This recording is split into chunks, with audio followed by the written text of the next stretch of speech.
pour savoir danser, ici, surtout ici en Auvergne, le primordial, c'est la bourrée déjà. C'est la danse classique de l'Auvergne, la bourrée. Je disais toujours aux jeunes, si vous voulez apprendre à danser, apprenez à danser la bourrée, et après vous saurez danser. Voilà. J'ai fait ça pendant 15 ans, prendre des mots. Voilà. Et quand vous dansez la bourrée, vous pensez à quoi? À rien, à danser. Ça me pense à rien. C'est le seul moment où je pense à rien.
Ça représente quoi, la bourrée, pour vous?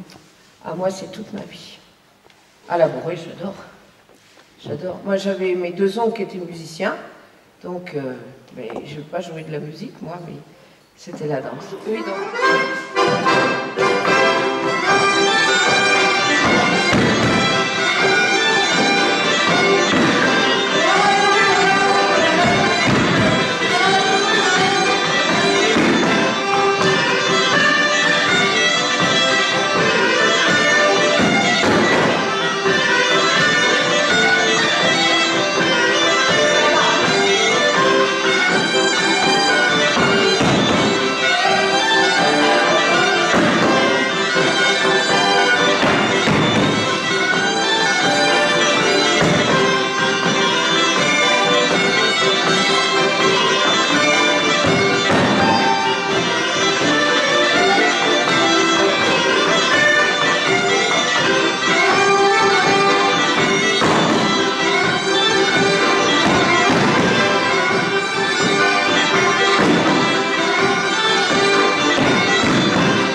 Très bien. Mes parents, ah oui, c'était des danseurs. Moi, la mienne aussi. Ils étaient d'où?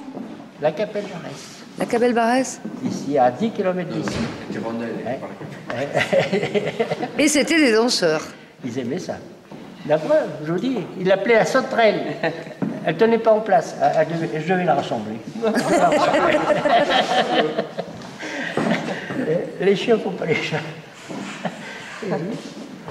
Bon, alors, quand est-ce que vous êtes vraiment mis à danser la bourrée, alors? Parce que Une vous dites... fois qu'on a été mariés, qu'on allait dans notre vie, on allait 2 fois par an dans une amicale qui était au radeau et le pédandel. Et bon, et ben, il a commencé à danser la bourrée avec moi. Et la valse. Voilà. Quand on est dans les balles, il nous laisse la place parce que ça tourne dur. Et vous avez vraiment appris derrière le comptoir? Oui, des fois. Allez, on s'amusait parce que sur le plancher, ça pétait la bourrée. Que sur le carrelage, c'était pas pratique.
jeune, on n'avait pas à l'époque, on ne sortait pas beaucoup.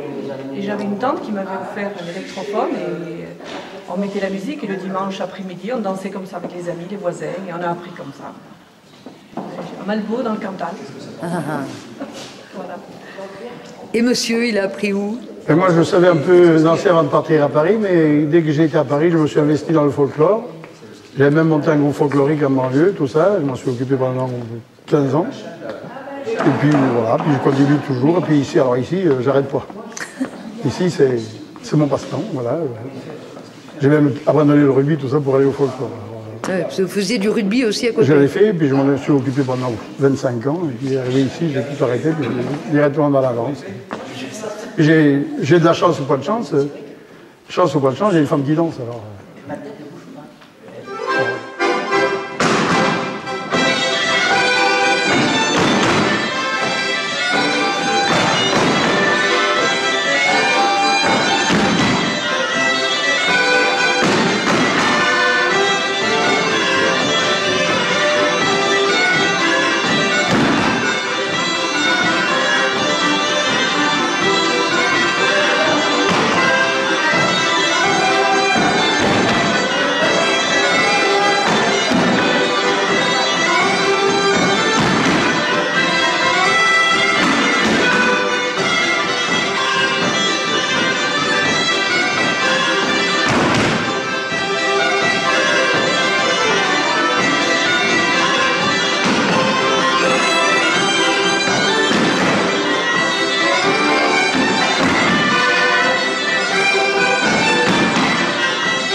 Tu as connu les bals musettes, toi, René? Oui, à Paris, oui.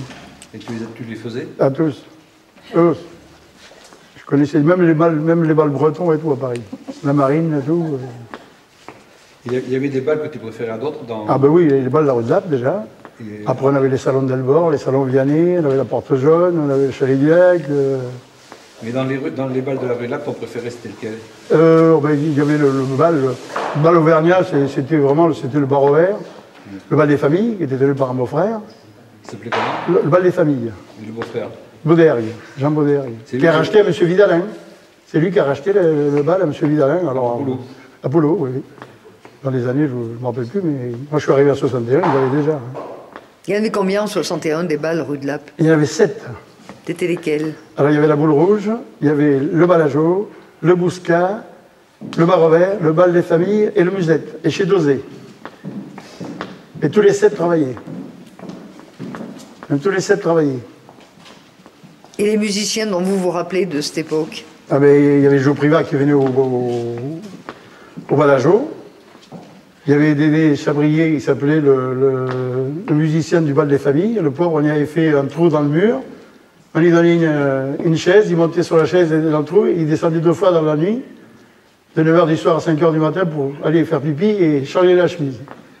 Que maintenant, quand on voit des fois certains orchestres, au bout de 3 quarts d'heure, il faut qu'ils fassent la pause syndicale. Ça m'est arrivé déjà à Paris. Et vous retiriez la chaise, donc il ne pouvait pas redescendre? Ah ben non, ou alors il fallait qu'il saute. Oui. Il n'y avait pas d'estrade là à cet endroit? Non, ils avaient fait un trou dans le mur. Oui, c'est vrai. Oui. Et je peux vous garantir que le pauvre, il avait chaud, hein, parce qu'il y avait du monde. Hein. Et voilà. Et il jouait tout seul? Tout seul. Accordéon? L'accordéon. Tapait du pied, et ils avaient fait une petite estrade pour comme un peu de parquet, et ils tapaient du pied. Et tu n'avais pas vu de balle avec des joueurs de cabrette? Si, les autres, au bar au vert, il y avait la cabrette, si. C'était qui? Non, je ne me rappelle plus qui c'était exactement, mais au bar au vert, il y avait la cabrette. Hein. Bon, j'ai pas le nom en tête, mais... Et il y avait souvent Jojo Soul qui venait jouer, dans la rue. Ça a bien changé, la rue de la Paix.